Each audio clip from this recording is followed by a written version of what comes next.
Que faites-vous lorsque quelqu'un remet publiquement en question le travail de toute votre vie devant des centaines d'inconnus? La plupart des gens se disputent, certains s'en vont. Bruce Lee n'a fait ni l'un ni l'autre.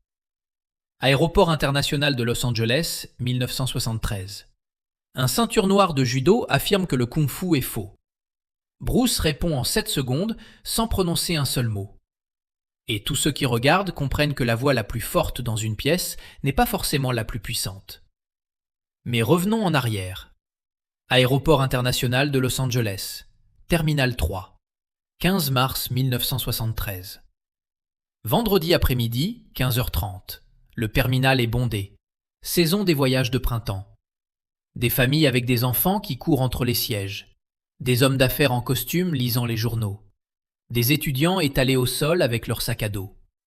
L'air sent le café brûlé du comptoir, le carburant des avions venant du tarmac, et cette odeur typique d'aéroport faite d'air recyclé et de nettoyants industriels pour moquette. Le système de son grésille. Les annonces de vol résonnent avec ce ton monotone si particulier, à la fois urgent et ennuyeux. Vol American Airlines pour San Francisco, embarquement à la porte 24. Vol Panam pour Tokyo retardé de 2 heures. Le chaos habituel des voyages internationaux dans les années 1970. Bruce Lee est assis seul sur une rangée de chaises en plastique reliées entre elles, près de la porte 27. Il porte un pantalon sombre, un simple col roulé noir, une veste en cuir posée à côté de lui et un petit bagage à ses pieds. Il lit un livre, le brouillon du manuscrit de Jeet Kune Do, son propre travail encore en cours, en prenant des notes dans les marges avec un stylo. Il attend son vol pour Hong Kong. Un court voyage pour rendre visite à sa famille, régler des affaires avec Golden Harvest Studio, vérifier la post-production de Enter the Dragon, le film qui fera de lui une icône mondiale. Mais il ne le sait pas encore. Pour l'instant, c'est simplement un homme fatigué qui attend un avion, essayant de voler quelques instants de calme dans un aéroport chaotique. Bruce a 32 ans, mesure 1,70 m pour 61 kg. Compact, efficace, chaque partie de lui est fonctionnelle. Il porte des lunettes de lecture, chose que la plupart des gens ne voient jamais dans ses films. Cela lui donne davantage l'allure d'un professeur que d'un artiste martial, ce qu'il est en réalité lorsqu'il n'est pas devant une caméra. Un enseignant, un philosophe, un étudiant du mouvement et du potentiel humain. Il s'entraîne depuis 4 heures du matin.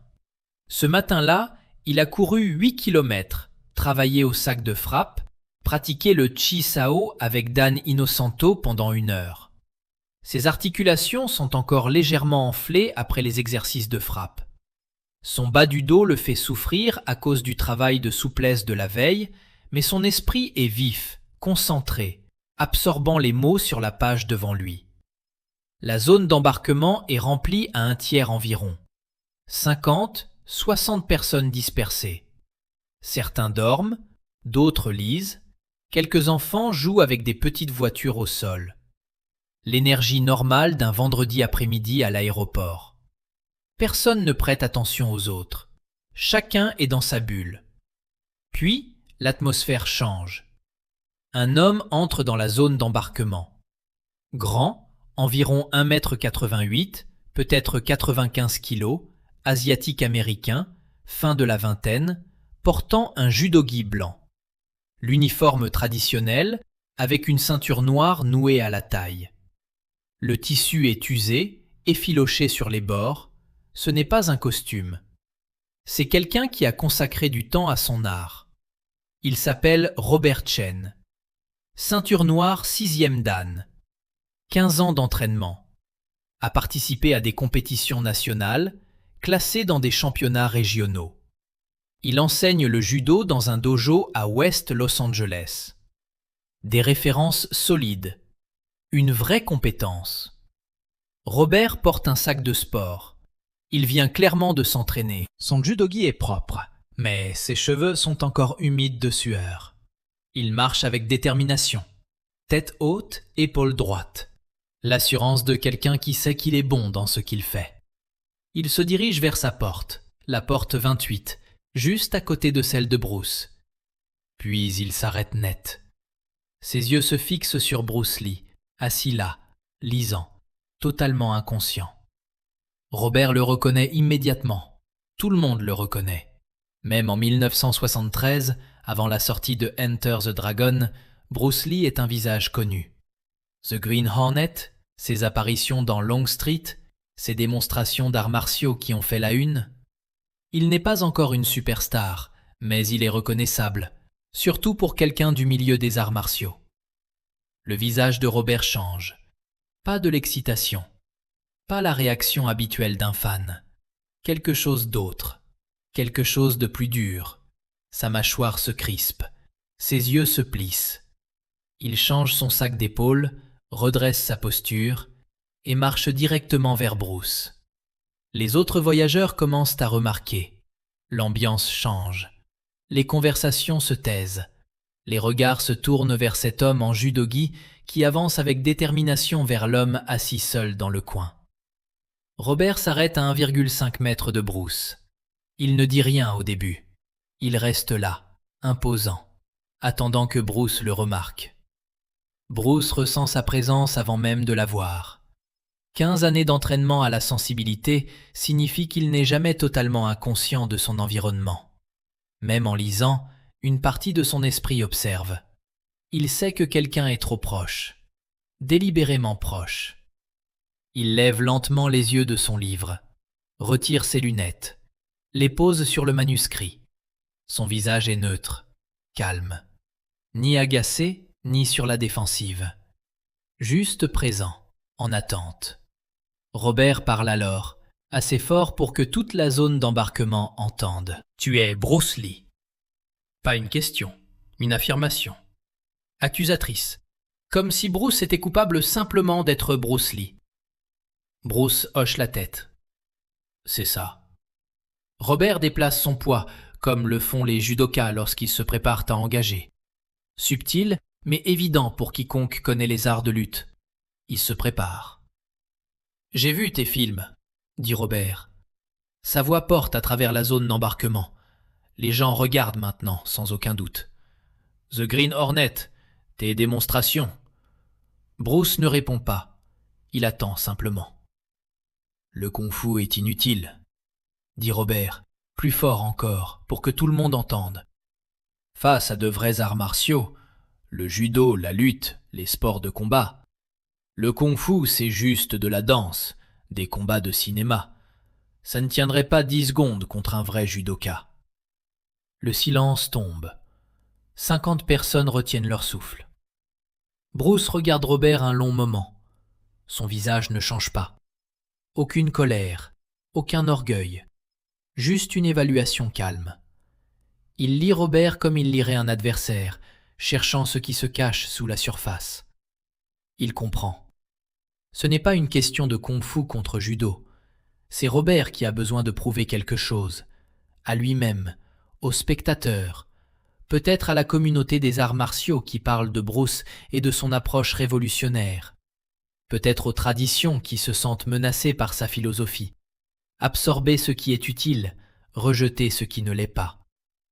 C'est la peur. La peur que 15 années de dévouement ne suffisent pas. La peur que l'approche de Bruce, mélanger les styles, briser les traditions, privilégier l'efficacité plutôt que l'esthétique, soit juste. Et si Bruce a raison, que valent alors ces 15 années en kimono? Bruce comprend. Il a déjà vu ça. Des artistes martiaux traditionnels menacés par ces idées, incapables de séparer leur art de leur identité. Il pourrait argumenter, expliquer qu'il respecte le judo, que le grappling est essentiel, que le Jeet Kune Do intègre projection et lutte, qu'il n'a jamais dit que le kung-fu était supérieur. Mais les mots ne serviront à rien, pas maintenant, pas avec 50 témoins. Bruce ferme son livre, le pose à côté de lui, se lève lentement. Aucune agressivité, aucun geste menaçant. Juste debout, à la hauteur de Robert, autant que ses 1,70 m le permettent face aux 1,88 m. Il dit calmement « Montre-moi ». Robert cligne des yeux. « Quoi ?» Montre-moi que le kung-fu ne fonctionne pas contre le judo. La voix de Bruce est douce, mais claire. Tout le monde entend. Tu fais une affirmation. Prouve-la. Robert ne s'y attendait pas. Il pensait à une dispute, ou à de la peur, ou à de la colère. Pas à ça. Un homme d'affaires murmure « peut-être qu'on ne devrait pas… » Bruce lève une main, doucement. « Ça va. On discute juste. Personne ne sera blessé. » Il le dit avec un calme absolu, comme s'il connaissait déjà la fin. Robert pose son sac. Les voyageurs reculent, créent de l'espace. Certains excités, mieux que la télévision. D'autres nerveux. Une bagarre dans un aéroport peut mal tourner. Une vieille dame serre son petit-fils contre elle. Un agent de sécurité remarque le mouvement au loin. Il s'approche. Trop tard. Robert entre dans l'espace dégagé. Position de judo. Pieds écartés, genoux fléchis, mains prêtes. 15 ans de réflexe. Il est solide, prêt, confiant.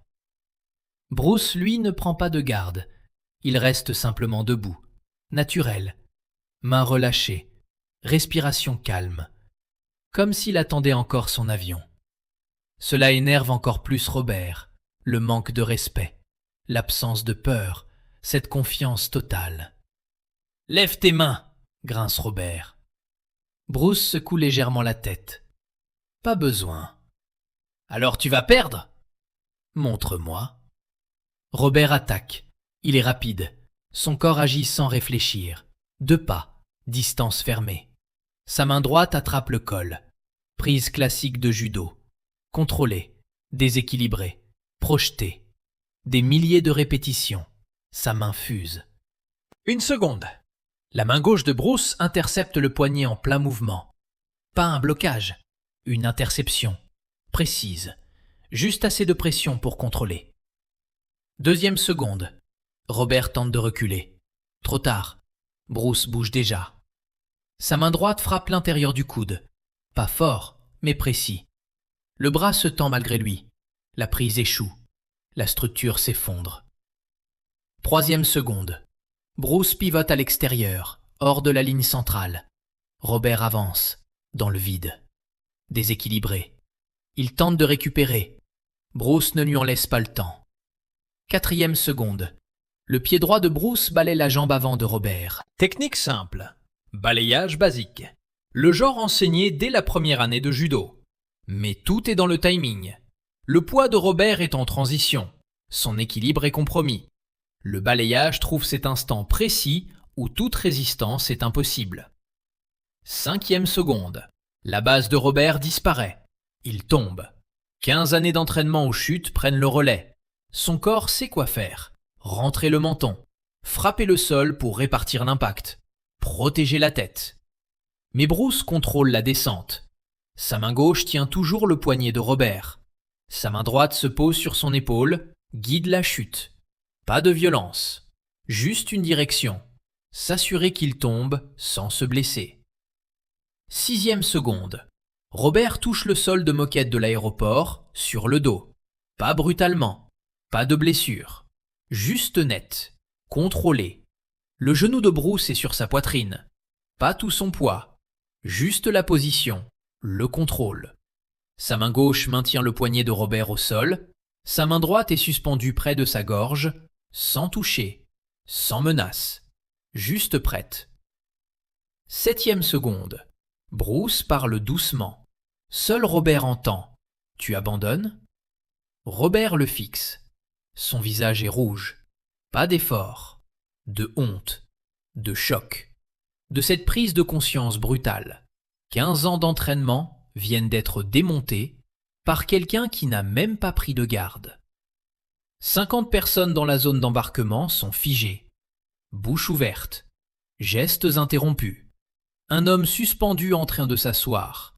Une femme avec son café arrêtée à mi-chemin. Les enfants ont cessé de jouer. Le businessman a baissé son journal. Personne ne comprend vraiment ce qu'il vient de se passer. Tout est allé trop vite. 7 secondes. Du premier contact au contrôle total. 7 secondes pour amener un ceinture noire 6e dan d'1,88 m au sol, parfaitement maîtrisé. Le garde de sécurité arrive enfin. Il voit Robert au sol, Bruce au-dessus. 50 témoins choqués. Sa main va à sa radio. Bruce le voit. Il relâche le poignet, se relève lentement. Recule de 3 pas. Main visible, non menaçant. Chaque geste est intentionnel. Tout est fini. Aucun danger. Robert reste au sol un instant. Regarde le plafond. Son monde vient de changer en 7 secondes.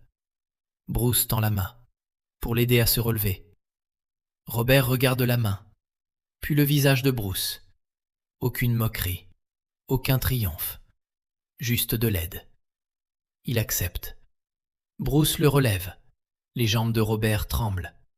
Pas de fatigue, un choc mental.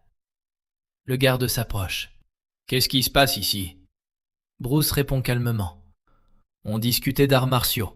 Mon ami voulait une démonstration. Je lui ai montré. Personne n'est blessé. » Le garde regarde Robert. « C'est vrai ?» Robert hoche la tête, lentement. Il ne trouve pas encore les mots. Le garde regarde la foule. « Tout le monde va bien ?» Les gens acquiescent, certains encore figés. D'autres commencent à murmurer. L'histoire est déjà en train de naître, déjà en train de changer. Demain, ils seront 10. La semaine prochaine, Bruce aura les yeux bandés. C'est ainsi que naissent les légendes. Le garde pointe Bruce et Robert. « Restez calmes, c'est un aéroport, pas un dojo. »« Compris, » dit Bruce. Le garde s'éloigne, méfiant, mais rien d'illégal. Pas de blessés, pas de dégâts. Juste 2 hommes pratiquant les arts martiaux dans un terminal. Étrange, mais pas interdit. Bruce reprend sa veste, se rassoit, remet ses lunettes, rouvre son manuscrit, comme si rien ne s'était passé. Robert reste debout, encore perdu. Bruce lève les yeux. « Tu peux t'asseoir si tu veux. Mon vol ne part pas avant 1 heure. » Robert s'assoit, pas juste à côté, une chaise plus loin, assez proche pour parler. 1 minute de silence. Puis Robert demande « Comment ?» Bruce le regarde. « Comment quoi ?»« Comment tu as fait ? Je suis 6e dan, 15 ans. J'ai projeté des hommes plus grands que toi et... » Il s'interrompt. Bruce ferme son livre, retire ses lunettes. « Tu es un très bon judoka. » Robert rougit. « Ne te moque pas de moi. » »« Je ne me moque pas. Ta posture était parfaite. Ton entrée rapide, ta prise correcte. Tout était juste. Pour le judo. »« Alors comment ?»« Tu t'es battu avec des règles, » dit Bruce. « Tu as attrapé mon col, mais je ne porte pas de kimono. Tu as préparé une projection classique, mais je ne t'ai pas donné une structure classique. » Il marque une pause. « Tu t'es entraîné 15 ans contre des gens qui jouent le même jeu que toi. Moi, je ne joue pas. Je me bats. » Robert reste silencieux. Bruce continue. « Le judo est magnifique, efficace, mais optimisé pour un contexte précis. Des adversaires en kimono, des prises spécifiques, des règles de compétition. » Il le regarde. « Que se passe-t-il quand tu affrontes quelqu'un qui ne respecte pas ces règles ?» Silence. Robert répond doucement. « Je perds. » Bruce secoue la tête. « Tu apprends. Aujourd'hui, tu as appris que ton art a des limites. Ce n'est pas une faiblesse, c'est une sagesse. Tous les arts ont des limites. La vraie question est, es-tu rigide ou es-tu comme l'eau ?» Robert le regarde. « L'eau ?» Bruce esquisse un léger sourire. « Sois comme l'eau, mon ami. L'eau ne lutte pas contre le récipient. Elle devient le récipient. Elle contourne les obstacles. Elle s'adapte. Le judo est ta base, solide, puissante. Mais es-tu prêt à y ajouter quelque chose, à l'adapter, à le laisser évoluer ? Tu dis que je devrais apprendre le kung-fu ? Bruce secoue la tête. Je dis que tu devrais tout apprendre. La lutte, la boxe, l'escrime. Étudie tout. Absorbe ce qui est utile, rejette ce qui ne l'est pas. Ajoute ce qui t'est propre. Il marque une pause. Ne sois pas un judoka. Sois un artiste martial. Le système d'annonce grésille. Vol Paname 742 à destination de Hong Kong, embarquement immédiat porte 27. Bruce se lève, il prend sa veste, son sac, son manuscrit. Robert se lève aussi. « Attends, est-ce que je peux m'entraîner avec toi ?» Bruce le regarde. « Tu vis à Los Angeles, West LA. Tu enseignes sur Wilshire. » Bruce sort une carte de visite de sa veste, écrit quelque chose au dos, la tend à Robert. « Mon école à Chinatown, mardi et jeudi soir. Si tu es sérieux, viens. Mais laisse ton ego à la porte. » Il ajoute. « Esprit de ceinture blanche, même si tu portes une ceinture noire. » Robert prend la carte, la regarde fixement. Bruce tend la main. « Ravi de t'avoir rencontré, Robert. » Robert la serre. « Tu connais mon nom ? Ton sac, il est brodé dessus. » Robert baisse les yeux. Effectivement, Robert Chen, écrit près de la fermeture éclair. Bruce prend son bagage cabine, marche vers la porte d'embarquement. La file s'écarte devant lui. Tout le monde regarde encore en train de comprendre. Robert reste là, carte en main. Il sent la douleur dans son dos, et une autre douleur, plus profonde, dans son égo. Une vieille dame s'approche, celle avec son petit-fils. « C'était Bruce Lee, » dit-elle avec un accent. Robert hoche la tête. « Vous avez été très courageux de le défier. » Robert répond doucement. « J'ai été très stupide. » Elle lui tapote le bras. « Mais vous avez appris. » Ce n'est pas stupide, c'est sage. 3 mois plus tard, Robert Chen entre dans le Junfan Kung Fu Institute à Chinatown. Mardi soir, 18h. Il porte des vêtements simples, pas de kimono, pas de ceinture, un pantalon noir, un t-shirt blanc. L'école est au 2e étage d'un bâtiment en briques, escalier en bois qui grince, odeur d'huile et de sueur, miroir sur un mur, sac de frappe sur un autre. 20 élèves travaillent par deux, le bruit des impacts, des respirations, des pieds qui glissent sur le parquet. Bruce le voit entrer, hoche la tête, continue d'enseigner. Il montre le Chi Sao, les mains collantes. Robert observe. Les techniques sont étrangères, mais les principes lui parlent. La sensibilité, lire l'énergie de l'autre, aller avec la force, pas contre. Après la démonstration, Bruce rassemble la classe. « Nous avons un nouvel élève, Robert Chen, ceinture noire 6e dan de judo. 15 ans d'expérience, compétent. » Il regarde Robert. « Mais aujourd'hui, il est ceinture blanche, parce que nous sommes tous ceinture blanche quand nous apprenons quelque chose de nouveau. Robert, bienvenue. » La classe s'incline. Robert s'incline. Bruce l'associe à Dan Innocento. « Danny, enseigne-lui les bases du Chi Sao. Ne sois pas trop gentil, mais ne le casse pas non plus. » Dan sourit. « Prêt ?» Robert avance. Les bras se touchent. Et pendant 2 heures, Robert Chen désapprend 15 ans de rigidité et apprend à être comme l'eau. 50 ans plus tard, Robert Chen a 78 ans. Il enseigne toujours. Son école à West LA enseigne maintenant des arts martiaux intégrés. Judo comme base, Jeet Kune Do comme principe. Boxe, lutte, Muay Thai. Tout mélangé, tout fluide. Sur le mur de son bureau, une photo, noir et blanc. Bruce Lee et Robert Chen. Les deux sourient. La main de Bruce sur son épaule. Quand ses élèves lui parlent de Bruce, Robert raconte toujours la même histoire. L'aéroport, les 7 secondes, la leçon. Et il termine toujours ainsi. Je l'ai défié pour prouver que le kung-fu ne valait rien.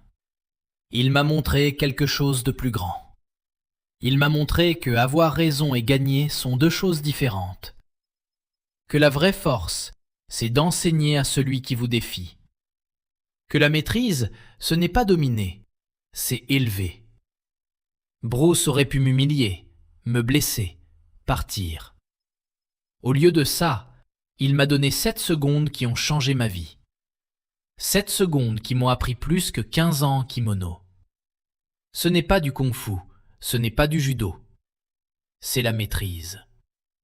Et quelque part à Hong Kong, dans les archives de Golden Harvest Studio, il existe peut-être des images que personne n'a jamais vues.